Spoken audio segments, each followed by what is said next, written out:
TV KPM. Hai, Assalamualaikum. Seperti biasa, anda sedang menonton Mahir di Didik TV KPM. Masih lagi bersama dengan saya, Mira Nazir. Dan untuk jam 3 ke 4 petang ini, kita nak belajar subjek yang lain pula. Di mana subjek yang akan kita belajar merupakan fizik, STEM at Studio dan topiknya ialah pencetusan fizik moden. Kenapa ada fizik moden pula ni? Ada yang tradisional ke? Ada yang klasik ke? Tak tahu? Kalau nak tahu, kita tengok dahulu profil guru.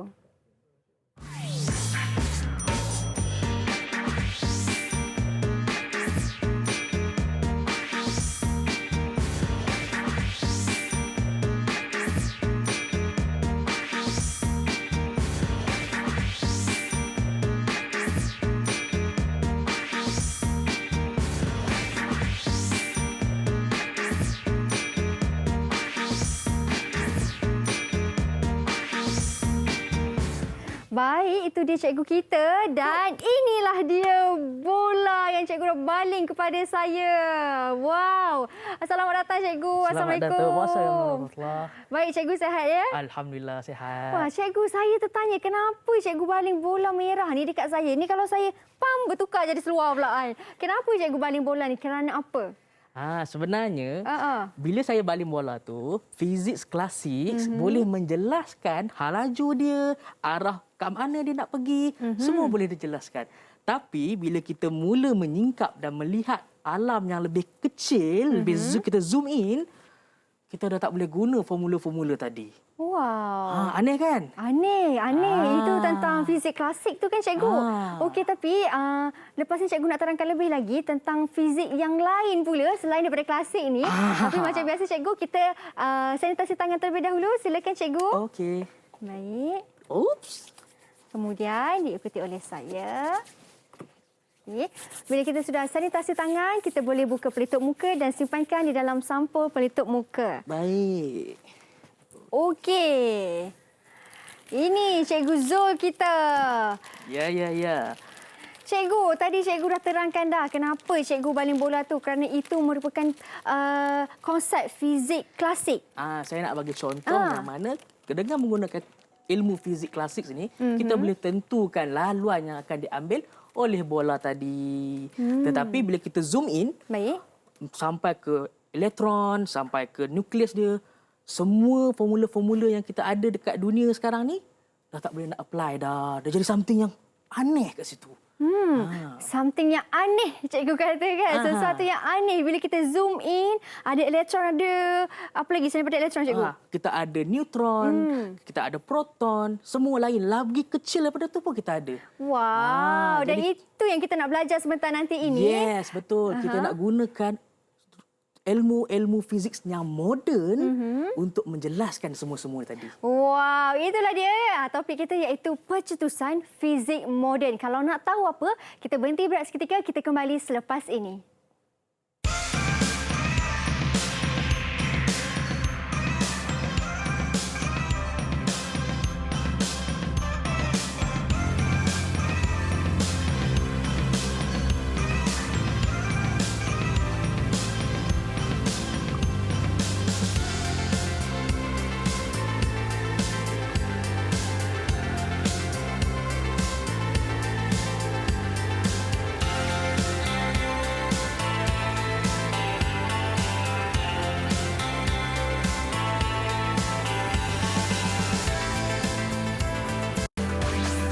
Didik TV KPM. Baik, kembali kita di Mahir di Didik TV KPM. Masih lagi bersama dengan Mira di studio, Cikgu Dizul. Cikgu Dizul Najmi dari Sekolah Menengah Sains Tapah Perak. Di mana kita akan belajar tentang pencetusan fizik moden. Ya, Okey, betul, Cikgu. betul. Sebelum itu, saya nak baca dulu satu kad ucapan Hari Guru. Boleh, Cikgu? Boleh. Okey, saya pilih satu. Saya ambil yang inilah. Happy Teachers Day. Okay, kita tengok dalam dia. Wow, lawanya. Wow, keluar macam tu, pop up. I love you. #terima kasih cikgu. Sangat kreatif Ya, sangat kreatif murid ni, tapi sayangnya mungkin murid ni terlupa nak tulis namanya. Tak dapat saya nak sebut nama. Tapi sesiapa pun yang hantar kad ini, terima kasih diucapkan. Sangat cantik.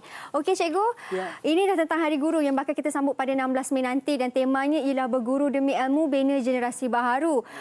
Saya tanya pula kepada cikgu tentang topik kita ni. Topik kita ni iaitu pencetusan fizik moden. Tadi cikgu dah terangkan fizik klasik. Fizik moden ni apa pula cikgu? Sebenarnya fizik moden ni adalah penyelesaian kepada misteri-misteri yang mana saintis temui pada kurun ke-19 tapi tak dapat dijelaskan dengan fizik klasik. Sebab itulah dia keluarkan satu new knowledge, ilmu baharu menggunakan fizik untuk menjelaskan misteri tadi. Wow, misteri-misteri ya. Okey. Dan hari ini saya ada bawa beberapa radas yang mana kita akan cuba menyingkap kembali sejarah tu dan cuba melihat kembali misteri tadi. Okey. Dan ini yang kita nak buat ni, kita nak menyingkap misteri ni dengan melakukan satu eksperimen ataupun observation lah. Kita nak buat pemerhatian kan cikgu. Apa tu eksperimen pertama yang kita nak buat ni? Saya nampak ada banyak latar-latar kan? ni. Sedar tak sedar sebenarnya fizik moden ni bermula dengan satu ciptaan yang orang tak rasa pun benda tu something yang tu sangat hebat. Pada masa tu hebatlah kan. Tahu tak apa benda tu? Apa tu cikgu? Cuba tengok depan Mira apa. Okey. Oh, mentol. Yes, pada tahun 1879 Thomas Edison kan, dia mencipta mentol ni. Tapi masa dia cipta tu dunia sains ataupun dunia fizik ni macam tahniah.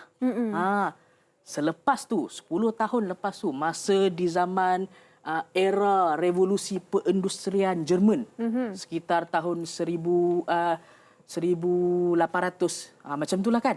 Baik. Okey. Mentol ni mula mendapat perhatian jurutera masa tu. Banyak kajian dilakukan. Antara kajian yang dilakukan, dia kata, cuba Mira turn on dulu. Okey, saya buka dulu. Buka dulu. Mentol apa jadi?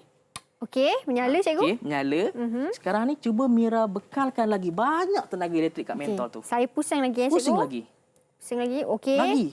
Lagi. Apa lagi tadi? Dia jadi makin terang cikgu. Cuba maksimumkan dia. Maksimum lagi. Uish. Wow. Cerah kan? Terlalu cerah cikgu. Terlalu cerah. Okey, slowkan dahulu. Okey. Baik. Jurutera pada masa tu buat kajian. Dia hairan tau. Perasan tak? Ada tak warna kat situ yang tak ada kat situ?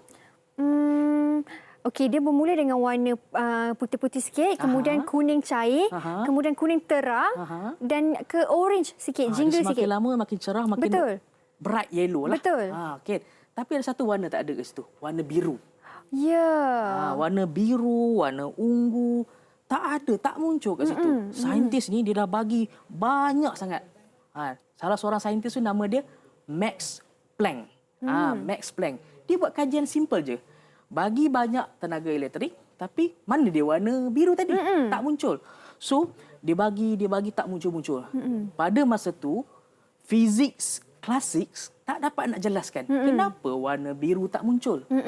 Jadi dekat situ, dia orang dah bagi satu nama kejadian ni, misteri ni. Ultraviolet catastrophe ataupun bencana ultra ungu. Bencana ultra ungu. Itu misteri yang pertama. Yang mana fizik klasik masa tu tak boleh nak selesaikan. Tergantunglah masalah ini. Ya, tak dapat jumpa jalan penyelesaian, jalan keluar kan. Kalau warna biru tu saya teringat kepada api cikgu. Api pun dia bermula dengan ada warna merah, orange dan juga biru sikit kan? Itu pembakaran yang lengkap menghasilkan warna biru. Tapi cahaya ni bila bagi elektrik tak menghasilkan warna biru. So misteri tadi, misteri pertama lah kita anggap misteri pertama tak selesai lagi. Baik. Kemudian pada masa yang sama juga di tempat lain, saintis sedang melakukan eksperimen gelombang radio. Dia sedang mengkajilah bagaimana gelombang radio ni dihantar. Kat sini saya ada satu alat. Ini nama dia Van de Graaff.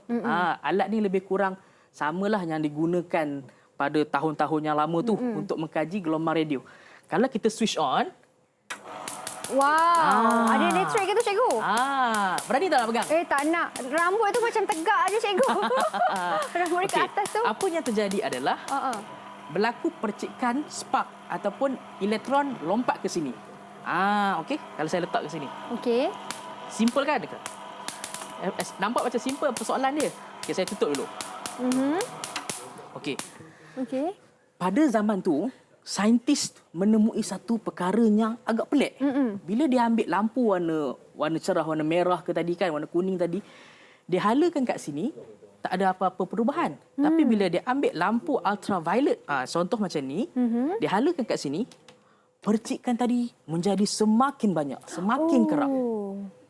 Ini memberi cadangan, kan? Agak-agak kenapa dia jadi macam tu? Dia memberi cadangan bahawa lampu ni boleh menendang elektron keluar. Lampu biru tu cikgu? Oh. Dia hairan kenapa lampu kuning tak boleh, lampu biru boleh? Jadi persoalan ni tak dapat diselesaikan juga. Tidak dapat dirungkai lagi jawapannya. Tak ada lagi. Dan inilah yang dikatakan fotoelektrik. Kesan fotoelektrik. Bila saya switch on tadi kan, nampak percikan kan? Sebenarnya percikan itu adalah elektron sedang melompat.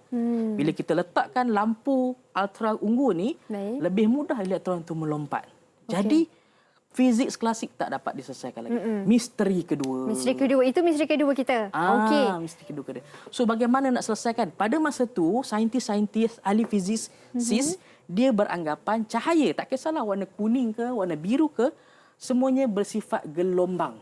Okey, cahaya bersifat gelombang. Bila bersifat gelombang, macam mana dia boleh keluarkan elektron? Ataupun dalam bahasa yang kita selalu guna, tenang elektron itu keluar. So jadi ada seorang genius masa tu. Mesti kenal. Nama dia Albert Einstein. Okey, itu saya kenal cikgu. Albert Einstein dia genius sikit. Dia kata kita kena lupakan bahawa cahaya ni bersifat gelombang. Dia kata cahaya adalah bersifat zarah. Zarah. Tapi dia tak sebutlah zarah kat situ kan. Dia kata sebenarnya cahaya ni terdiri daripada satu aliran partikel ataupun zarah-zarah yang halus, yang kecil, yang disebut kuanta. Okey, kuanta. Dan dia namakan kuanta cahaya ni, cahaya biru, cahaya merah semua ni sebagai foton. Okey. Sebagai foton, dan foton ni lah yang sebenarnya menendang elektron-elektron keluar. Okey, foton ni yang menendang rupanya elektron keluar ni, bukanlah cahaya bukanlah lampu mentol ni ke yang menendang rupanya. Bukan. Okey. Untuk menjelaskan tu sebenarnya ada satu aktiviti yang dicadangkan kan. Okey, murid-murid boleh lakukan di sekolah kan untuk menerangkan analogi tadi, foton tadi. Okey, saya ada kat sini. Okey. Ini aktiviti yang boleh dilakukan oleh murid untuk menjelaskan konsep fotoelektrik dan foton tadi. Okey. Okey. Cuba Mira ambil warna biru. Okey, saya ambil warna biru cikgu. Okey, warna biru ni melambangkan cahaya biru. Okey. Saya pula akan ambil warna merah, melambangkan cahaya merah. Okey, kita main. Pernah main tak tujuh kasut kecil-kecil dulu? Oh, yang campak tu kan cikgu? Ya, Baling betul. tu kan? Okey. So, saya akan baling Okey. dekat kita punya bekas minuman ni. Okey. Tak jatuh. Saya cuba cikgu Okey, sekarang Mira pula cuba. Saya cuba. Okey. Saya cuba tengok macam mana pergi dia. Macam ni boleh cikgu? Lempar macam ni? Baling je macam mana pun. Okey, saya lempar dia. Wow. Okey. Okey. Dekat situ, jatuh cikgu. bola warna biru tadi dapat menjatuhkan. Bola warna merah tak dapat menjatuhkan. Ini analogi yang mudahlah untuk kita menjelaskan, murid-murid dapat jelaskan. Warna bola biru ni sebenarnya cahaya biru ultra ungu yang mempunyai tenaga yang kuat. Warna merah ini pula, merah, cahaya merah yang mempunyai tenaga yang kurang. Dan dia tidak dapat menendang elektron. Bekas-bekas minuman ni kita anggap sebagai elektron di permukaan ni. Okey. So bila Albert Einstein dia keluarkan kenyataan macam tu, dapat selesaikan misteri tadi. Misteri pertama dapat diselesaikan, misteri kedua pun dapat diselesaikan. Wah, okey. Itu rupanya analogi mudahnya kan, bahawa cawan ini ialah elektron. Bila kita baling bola yang kita anggap sebagai cahaya ultra ungu, jatuh semua. Betul. Okey. Saintis kan masa dia jumpa peristiwa ni, misteri ni, dia buat satu lagi research. Dekat depan saya ni, okey, kita ada elektroskop. Okey. Kalau perasan kat kaki dia ni, bila kita bagi elektron, dia akan mencapah. Dia akan terbuka kakinya. Okey. Okey, ini ada satu alat. Okey, alat ni misteri juga. Okey, sebab apa alat tu cikgu? Banyak betul misteri kita sebab dalam saya kelas hanya boleh charge dengan kain batik saya. Saya cuba dekat langsir tak boleh. Rupa-rupanya kain batik saya buat gosokkan dia. Okey, kita tengok adakah dia akan mencapah ataupun tidak nanti ya. Okey. Gosok. Pum. Dia mencapah kan? Capah cikgu. Kenapa? Sebabnya ada geseran tu ke cikgu? Ke bukan? Saya telah memberi sebilangan elektron dekat situ. So elektron berkumpul. Bila banyak sangat elektron berkumpul, dia tak suka. Dia menendang, dia menolak satu sama lain. So menyebabkan dia mencapah. Tapi bila saintis ambil lampu ni, halakan kat situ, okay, capahan tadi akan terjatuh balik. Wow, boleh ke kalau tunjuk cikgu? Ke agak sedikit sukar? Susah bukan nak sampai. Mungkin lain masa nanti kita boleh. akan buat. Okey, sebab apa boleh keluar tahu? Sebab apa dia boleh terjatuh tu? Sebabnya lampu ni kan tadi dia seolah-olah seperti bola ni. Dia cukup energi untuk menendang elektron di permukaan tu keluar. Jadi bila tak cukup elektron nak menolak satu sama lain, dia pun menguncup balik. Baik. Wow. Ini kita dah guna satu alat ni yang dipanggil sebagai elektroskop. Betul. Okey. So elektroskop ni dengan analogi yang kita buat tadi dapat menjelaskanlah kesan fotoelektrik efek ataupun dan juga kita boleh gunakan mentor tadi bencana ultraungu tadi pun dapat diselesaikan juga. Misteri-misteri. Dua misteri dah diselesaikan dengan Albert Einstein ni. Tetapi muncul masalah baru. Ada lagi misteri yang seterusnya. Tadi, saintis sebelum ni dia anggap cahaya tadi adalah gelombang. Sekarang dia dibuktikan cahaya ni adalah zarah. So, zarah ke gelombang? Dia dah pening. Nak tahu lebih lanjut? Kita jawab selepas ini. Kita jawab selepas ini kerana masalah ini akan dirungkaikan pula oleh Cikgu Dizul pula kan. Saintis terusnya. Jadi kita berhenti berehat seketika, kembali selepas ini.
TV KPM. Baik, kembali kita di Mahir. Sebentar tadi sebelum kita bermula ada satu video yang menunjukkan tentang hashtag Terima Kasih Cikgu, iaitu kempen yang sedang berjalan dan berlangsung sekarang. Macam kita tahu, kita akan sambut Hari Guru tidak lama lagi pada 16 Mei. Jadi tadi Mira dah bacakan satu physical card dan kita juga ada terima satu ikat daripada murid kita. Manakah dia? Okey, itu dia seperti yang kita nampak dekat skrin. Thank you teacher. Hashtag Terima Kasih Cikgu.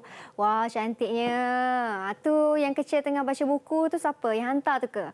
Kan? Siapa pun yang hantar, terima kasih kepada murid yang hantarkan ikat tersebut. Jadi, kepada anda di rumah boleh sahaja untuk sama-sama meriahkan lagi kempen ini dengan perbanyakkan hashtag Terima Kasih Cikgu di laman media sosial anda. Okey, baik. Tadi Cikgu, sebelum kita berhenti berehat juga, Cikgu ada bagi satu persoalan kepada mereka di rumah. Cahaya ini gelombang ataupun zarah? Yang kita nak rungkaikan sama-sama ni. Okey.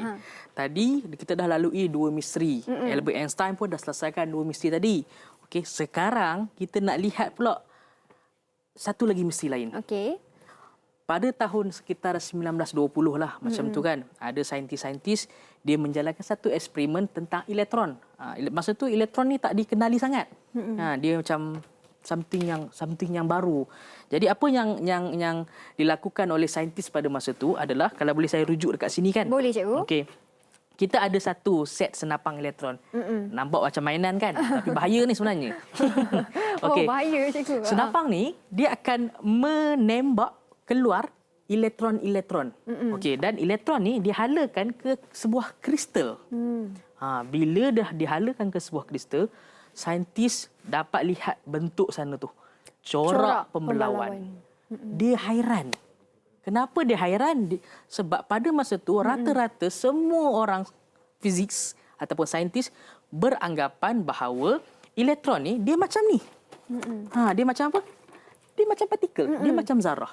Kenapa zarah boleh bagi corak pembelauan tu? Corak pembelauan ni menunjukkan sifat apa? Menunjukkan sifat gelombang. Okey. Ingat tak tadi saya cakap mula-mula? Semua saintis beranggapan cahaya bersifat gelombang kan? Saya nak tunjukkan sifat gelombang tu. Okey, saya ada laser kat sini. Saya halakan kat situ. Nampak tak? Okey, nampak satu cikgu. Je titik halus kan? Betul, ada satu. Lagi sekali cikgu boleh? Kita tunjuk lagi sekali dekat skrin. Okey. Satu je titik halus. Okey, sekarang ni dekat tangan saya ada kita sebut diffraction grating ataupun grade pembelauan. Okey. Ini kalau kita perhati betul-betul dia ada garisan yang halus sangat-sangat. Okey. Okey, kita tengok magic Apa akan jadi lepas? Okey, itu satu titik. Saya halakan melalui grade. Alah cikgu. Oh, tak nampak. Okey, tu lah. Ada corak yang terbentuk. Nampak tak? Nampak tu. cikgu. Dari satu dia dah jadi 4 dah warna dot warna merah kat situ. Sebenarnya ada banyak lagi sebenarnya. Cuma dapat segitu kita dapat lihat 4 saja. Baik. Itu sebenarnya pembelauan gelombang cahaya. Dan elektron tadi pun menunjukkan sifat yang sama. Kalau kita tengok ni, gambar-gambar dekat situ, corak pembelauan tu. Betul. Corak yang sama. Saintis lagi confused. Saintis lagi confused. Sebelum ni, cahaya dianggap sebagai zarah dan juga gelombang. Confused tak selesai lagi. Tiba-tiba elektron pula yang dianggap sebagai zarah bersifat gelombang. Sudah. Aduh, ini bukan saintis je confused. Saya pun confused kat sini, cikgu. Buat apa? Kenapa, cikgu? Okey. Rupa-rupanya, beberapa tahun sebelum tu, ada seorang genius lagi. Nama dia Louis de Broglie. Louis de Broglie. Okey. Dia dah buat hipotesis. Dia kata, zarah-zarah ni, contohlah, zarah-zarah ni boleh bersifat gelombang. Baik. Kalau kita tengok kat situ, lambda ataupun panjang gelombang, simbol dia kita sebut lambda, sama dengan H over P kat situ kan? Okey. Sebenarnya itulah hipotesis dia. Dia kata gelombang ataupun zarah boleh bersifat gelombang. Maka saintis ataupun fizisis masa tu dah bersetuju. Rupa-rupanya apa yang berlaku misteri selama ini, itulah yang disebut kedualan gelombang zarah. Kedualan gelombang zarah. Maksudnya zarah pun boleh jadi gelombang. Zarah boleh jadi bersifat gelombang. Gelombang boleh bersifat zarah. Dan istilah fiziknya dipanggil kedualan gelombang zarah. Okey. Ataupun bahasa Inggeris kita sebut wave particle duality. Maksudnya dia boleh bersifat yang ini boleh bersifat yang ini boleh bersifat yang ini. Okey. Itulah antara ilmu fizik baharu moden yang mula-mula. Lepas tu dia ada lagi banyak lagi misteri. Contohnya dia ada beranggapan dia ada satu lagi fizik moden yang lagi pelik, lagi strange, dunia kuantum ni. Contohnya kan, satu objek boleh berada di dua tempat yang sama pada masa yang sama. Satu objek ni? Satu. Contohlah, saya ada satu elektron. Okey. Boleh berada di dua tempat yang berbeza pada masa yang sama. Wow. Kenapa dia boleh jadi macam tu, cikgu? Mungkin saya kena datang sekali lagi lah untuk menjelaskannya. Kita kena panggil cikgu Rizal datang lagi sekali ya lepas ni. Hari ini kita nak fokus kepada kedualan gelombang dan zarah. Okey. Okey. Untuk kita sebelum kita sampai ke penutup nantilah kan. Okey, saya nak tunjuk satu eksperimen ringkas. Baik. Dekat depan saya ni ada satu radas eksperimen. Okey, nak menunjukkan apa yang kita dah faham hari ini. Bila saya switch on, okey. Cikgu, alat ini dipanggil apa, cikgu? Mesin ni. Planck Constant Measurement Radas lah. Okey. Ada tulis kat depan ni nanti. Okey. apa yang terjadi dekat sini, dalam ni adalah konsep Okey, tak apa cikgu. dalam ni akan berlaku konsep fotoelektrik. Konsep fotoelektrik, ada cahaya, dalam ni akan ada fotosel. Fotosel. Fotosel. Cahaya ni akan menendang elektron yang keluar dekat fotosel ni. Okey. Bila elektron bergerak dari satu tempat ke satu tempat, dia akan menghasilkan current ataupun arus elektrik. Dan arus elektrik itu akan dapat didetect alat ni. So jadi saya nak cuba. Saya keluarkan penutup kat sini. Okey. Ini penutup dia. Saya letakkan filter warna merah. Baik. Okey. So jadi Akan ada elektrik kat situ kan cikgu? dia akan menghasilkan elektron yang tendang keluar tadi tu. Okey, saya akan dapat detect kat sini. Tapi saya nak sekarang ni, saya tak adalah nak menjalankan eksperimen tu. Sekadar nak menunjukkan secara ringkas. So, bila saya letak warna merah, Okey. warna merah ni, ingat tak tadi?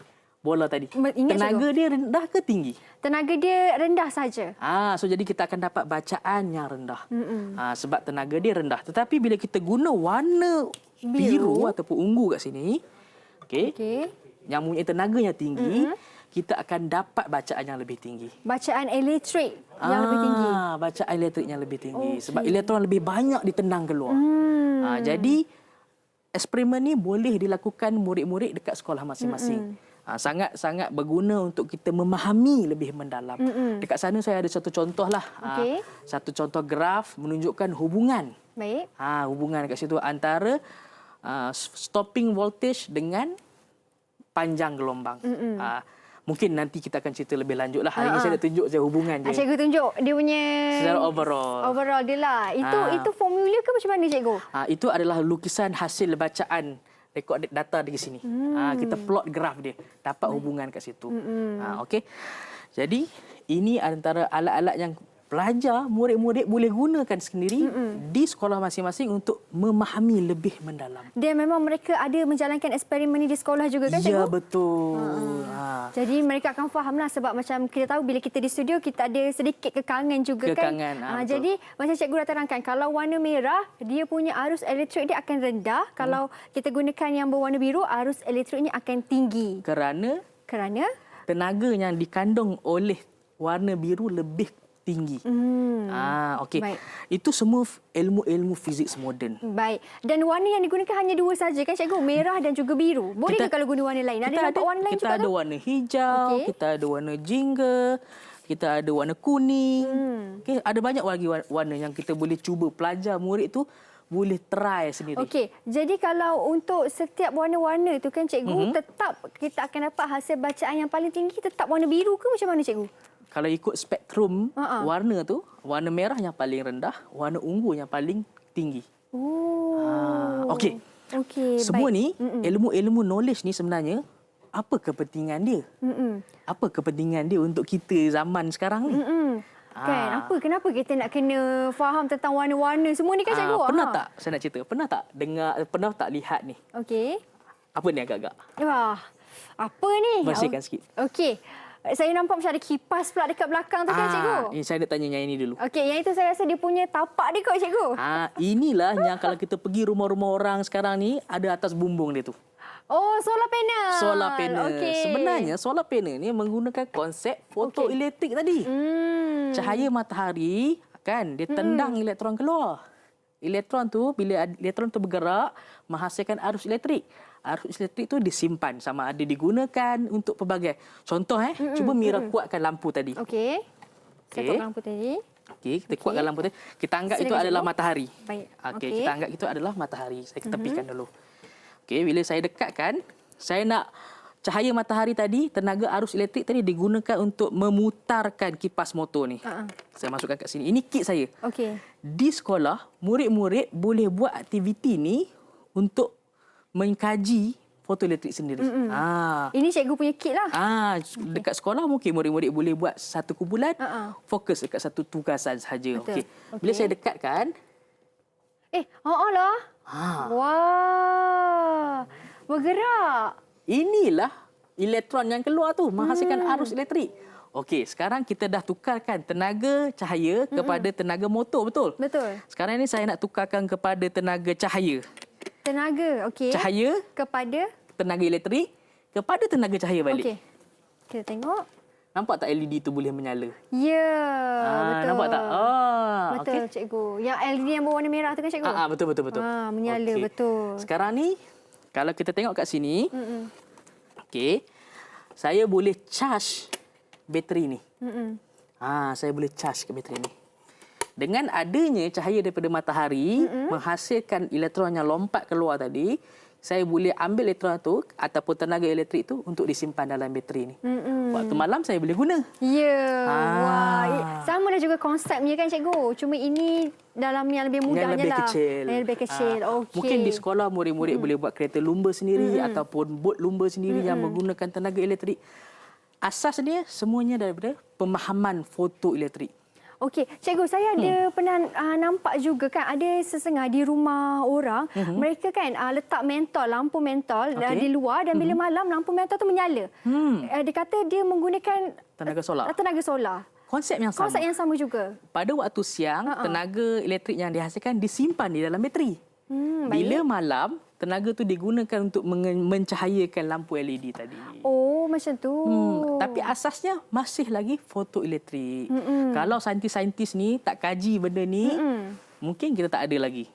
Itulah betul? Kepentingan memahami apa yang berlaku di sekeliling kita. Dan apa yang kita faham juga dalam kelas fizik ni juga kita pun aplikasikan juga dalam kehidupan seharian kita kan, cikgu? Betul. Yang macam saya nampak tu dekat rumah orang tu lah yang dia bawa mentol dia macam tu. Sekarang ni bila kita nampak solar panel, kita boleh lebih menghargai. Betul. Sebelum ni kita mungkin tak kisahlah. Sekarang ni kita dah konsep dia adalah foto elektrik. Foto elektrik ni adalah misteri yang kita selesaikan dengan Albert Einstein cakap tadi. Betul. Okey, dan macam cikgu katalah solar tu dia simpan kan, tenaga tu disimpan dan kemudian dibebaskan. Bila kita nak guna, kita boleh guna. Macam kita ada telefon bimbit, bateri habis. Kita cari apa? Bateri ataupun power bank. Betul? Betul. Sama konsepnya macam tu. Okey, baik. Okey, kalau macam tu cikgu, kita berhenti berehat seketika, cikgu. Okey. Wah, kalau saintis pun pening dan confused, apatah lagi saya ni, cikgu. Tapi cikgu dah terangkan banyak dan saya yakin mereka pun faham juga. Tapi kita berhenti berehat seketika, cikgu. Kita kembali selepas ini.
KPM.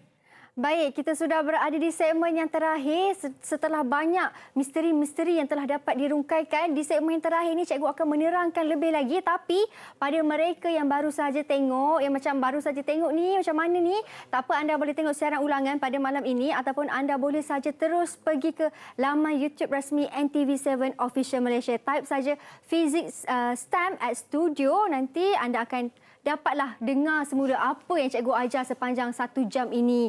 Okey cikgu, tadi cikgu dah terangkan sikit iaitu pengenalan kepada fizik klasik. Okey, lepas tu cikgu dah masuk pula kepada fizik moden dan juga beberapa misteri yang tak dapat dirungkaikan pada waktu dulu.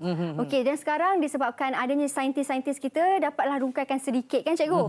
Dan juga cikgu dah terangkan juga tadi yang cahaya ataupun zarah itu boleh bersifat gelombang, gelombang juga boleh bersifat zarah. Betul. Kan. Dan yang ini pun saya tengok ada macam masa kronologi ke macam mana ni cikgu? Ada masa-masanya ni. Sebenarnya saya kagum dengan Mira sebab dalam masa setengah jam tadi, Mira dapat faham apa yang saya ceritakan. Terima kasih cikgu. Sedikitlah saya dapat faham. Itu pun sebab cikgu betul-betul fahamkan saya. Okey, baik. Dekat sini saya dah sediakan kronologi ataupun rentetan perjalanan peristiwa-peristiwa yang dilalui oleh saintis, oleh fizisis untuk merungkai misteri-misteri yang ada tadi. Kita ada misteri bencana ultra ungu, kita ada misteri fotoelektrik, kita ada misteri elektron bersifat gelombang. Dan semua tu telah pun diselesaikan. Alhamdulillah. Dan kita sedang menikmati knowledge tadi. Okey. Baik. Semuanya bermula sekitar tahun 1879 di mana Thomas Edison, dialah yang mencipta mentol yang pertama.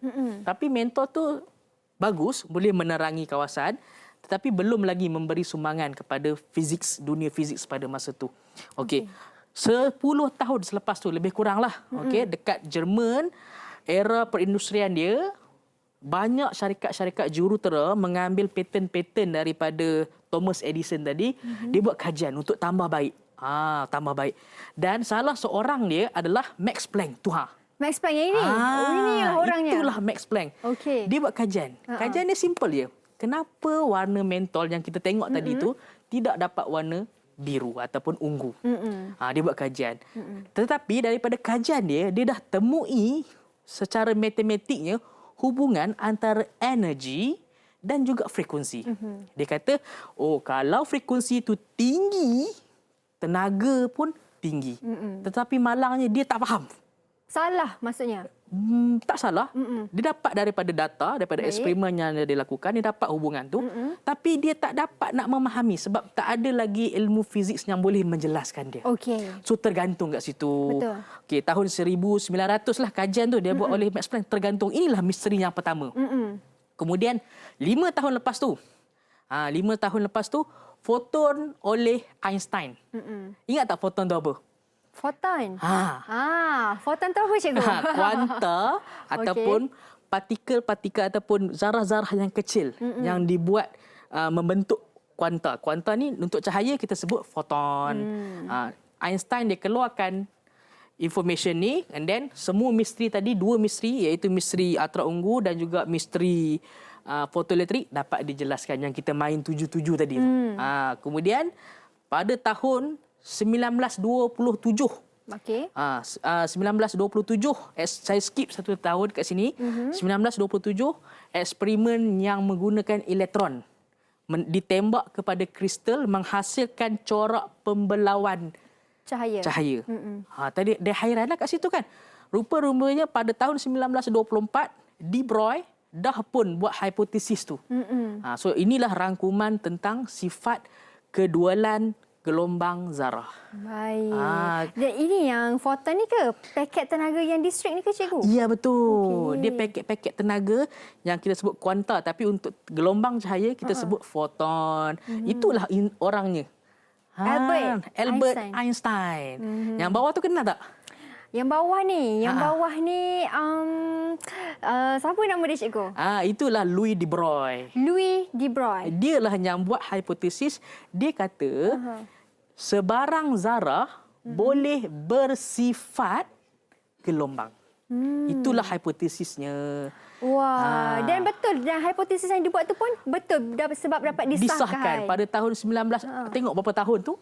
3 tahun selepas tu baru dapat disahkan.